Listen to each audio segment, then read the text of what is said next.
Hey there, finance enthusiasts. Today, we're diving into how to categorize transactions in Simplifi, a super handy feature that can transform the way you manage your money. If you're new to Simplifi, it's a user-friendly app designed to help you track spending, create budgets, and gain insights into your financial habits.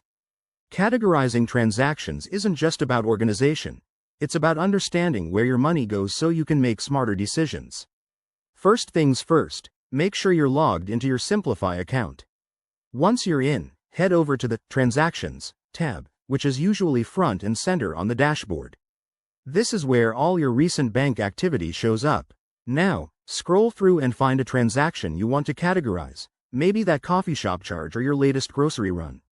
Click on the transaction to open its details. You'll see a field labeled something like Category.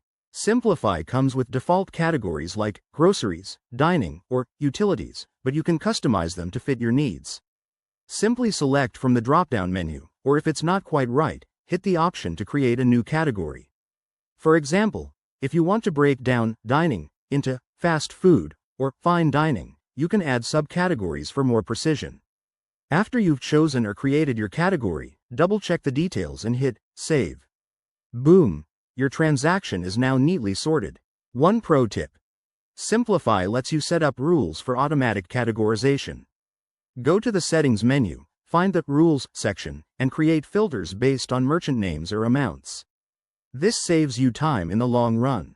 Categorizing regularly will help you generate accurate reports and spot trends, like overspending in certain areas. It's a simple step that leads to big wins for your wallet. If you run into any hiccups, check the app's help section or reach out to support. They're pretty responsive. Thanks for watching. Give this video a thumbs up if it helped, and subscribe for more finance tips. What's your biggest challenge with budgeting? Drop it in the comments below. See you next time.